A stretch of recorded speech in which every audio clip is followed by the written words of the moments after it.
arkadaşlar, hoş geldiniz. Bugün sizinle çok sevimli ve çok şık bir toka yapacağız. Bunun için böyle tokalarım var. İçine koymak için pul, iğne, iplik, makas ve şu şekilde daha önceden metrelik aldığım bir naylonumuz var. Hatırlarsınız, öncesinde şeffaf bir kalemlik yapmıştık. O naylondan. Onu da kartlara bırakıyorum. Şimdi buradan istediğim ölçülerde keseceğim.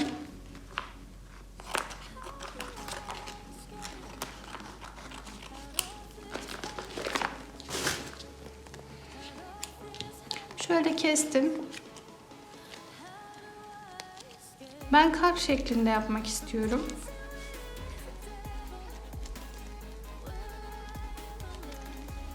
Önce güzel bir kalp keselim.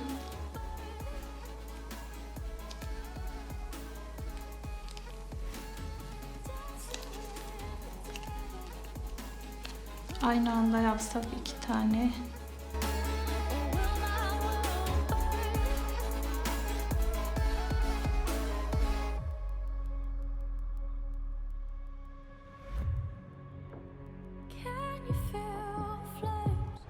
Şöyle kalbimizi kestik.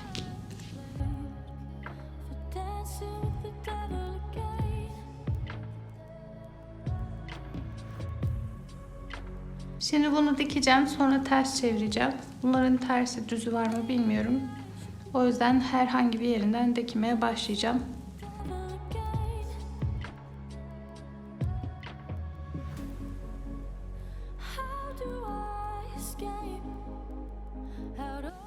Bu malzemeyi silikonla yapıştıranlar da var.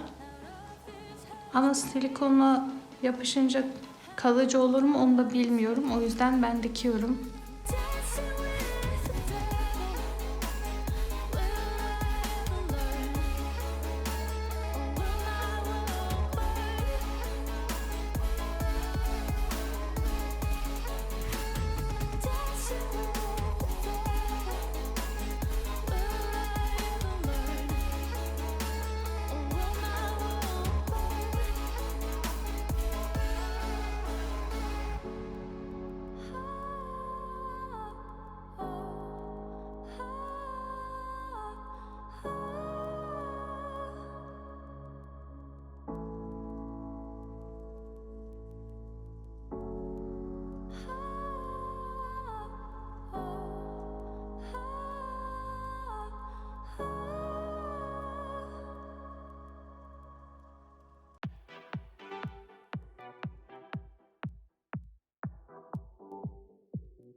Evet arkadaşlar, biraz açıklık kalacak şekilde her yerini diktim.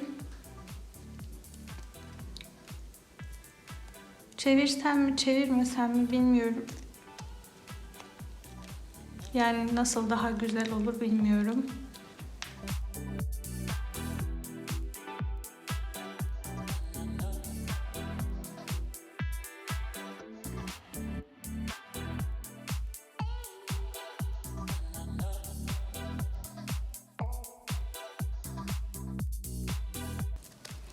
Çok zor olacak.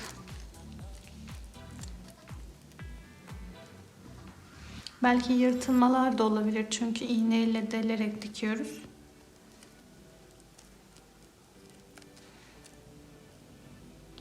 Çevirmekten vazgeçtim. Şimdi içini dolduracağım.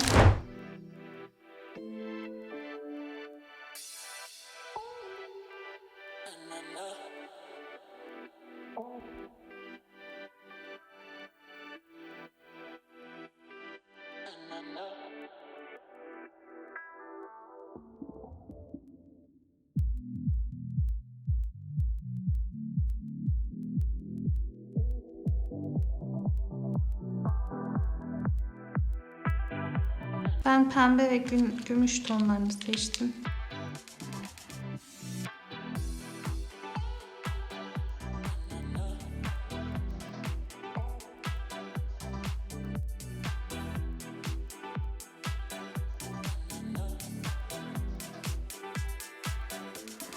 İstediğimiz kadar dolduruyoruz ve kalan yerinde dikiyoruz.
Arkadaşlar diktim sonuna kadar.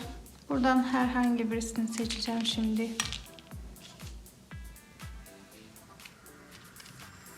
İpim hala burada. İsterseniz bunu buradan iğne iplikle dikebilirsiniz ya da silikonla yapıştırabilirsiniz.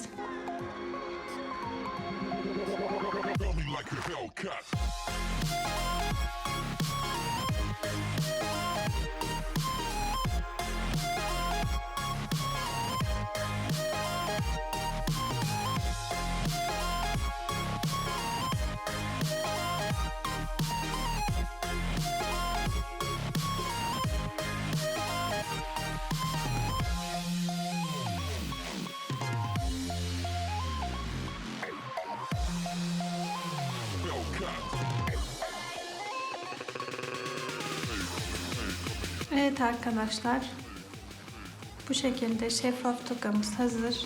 Beni izlediğiniz için teşekkür ederim.